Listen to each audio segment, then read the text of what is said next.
Antes da realização de uma campanha de conscientização da qualidade de vida, a Secretaria de Saúde de um município fez algumas observações de campo e notou que dos 300 indivíduos analisados, 130 eram tabagistas, fumo, 150 eram alcoólatras e 40 tinham os dois vícios.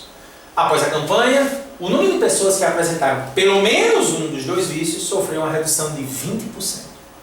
Com base nessas informações, é correto afirmar que com essa redução, o número de pessoas sem qualquer um desses vícios passou a ser. Apenas um detalhe antes da resolução. Ter vício é dentro das bolas. Não ter vício é fora das bolas. Ok? Lembre sempre disso. Na teoria dos conjuntos, quando a gente faz o diagrama de Venn, tudo que está dentro das bolas é o sim, tudo que está fora é o não. Então, eu estou falando de vício. Dentro das bolas tem vício, fora das bolas não tem vício. Vamos à solução. Seja os conjuntos.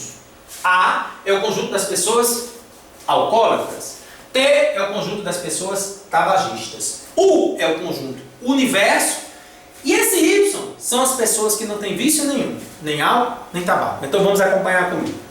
Na situação inicial, calculemos o número de pessoas que apresentam algum vício. O que foi que eu fiz? 40 pessoas tinham os dois vícios. Então vamos voltar para o início da questão. 40 tinham os dois vícios. Lembre, sempre as questões de conjuntos nós começamos pela interseção. 40 tem os dois vícios. Então, para encontrar aqueles que têm apenas tabagistas e apenas alcoólatras, o que é que eu faço? Pessoas que são alcoólatras, 40 têm os dois vícios. Então, como tem 150 que são alcoólatras, 150 são alcoólatras. Descontando a interseção, 150 menos 40 fica 110.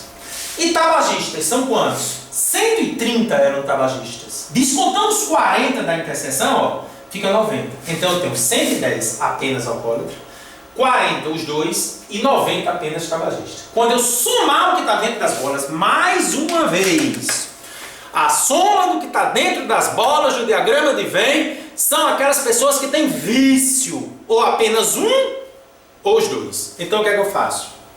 110, que são apenas alcoólatras, 40 que tem os dois e 90 que são apenas tabagistas. Quando eu faço isso, eu encontro as pessoas que têm pelo menos um vício, ou apenas um ou os dois. Somando tudo, eu encontro 240 pessoas. Ora, se tinham 300 pessoas analisadas e 240 têm vícios, quantas não têm vício? 60.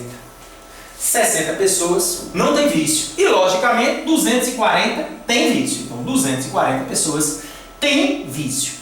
240 pessoas têm algum vício. Mas o que é que a questão diz? A questão diz que teve uma campanha. E o número de pessoas que têm pelo menos um vício, que é 240, pelo menos um vício, 240, sofreu uma redução de 20%. E ele quer saber qual é o número de pessoas que passou a não ter nenhum vício. Então vamos entender. 240 pessoas têm pelo menos um vício. A campanha fez com que 20% dessas pessoas passassem a não ter vício. Então o que é que eu vou fazer? Após a campanha, houve uma redução de 20% na quantidade de pessoas que tinham pelo menos um dos vícios. Assim, o número de pessoas que passarão a ter pelo menos um vício será os 240 menos os 20% desses 240. Então, fazendo a continha, 240 menos 20% é 0,2 vezes 240. 240 menos 48, eu fico com 192 pessoas. Então, de novo, 240 pessoas tinham apenas um vício. Descontando agora os 20%, ficam só 192. Aí eu pergunto a você, qual era o total de pessoas? 300.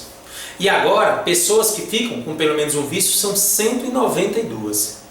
Quantas pessoas não têm vício algum? Acompanhe comigo. O número de pessoas que não terão mais vício será o total inicial 300 menos as 192. Resposta 108. E apenas um detalhe. Lembra dos 60 que eu comentei agora há pouco? Eles não entram em nenhum canto da questão. É por isso que você tem que ter cuidado. Então, como é que eu fiz a questão? Das 300 pessoas, eu vi quantas tinham vício, que eram 240. Descontei os 20% desses 240, ficaram 192. Ora, como o total de pessoas é 300, tirando 192 que têm vícios, o total de pessoas que não têm vício algum será quanto? 108. Portanto, letra D.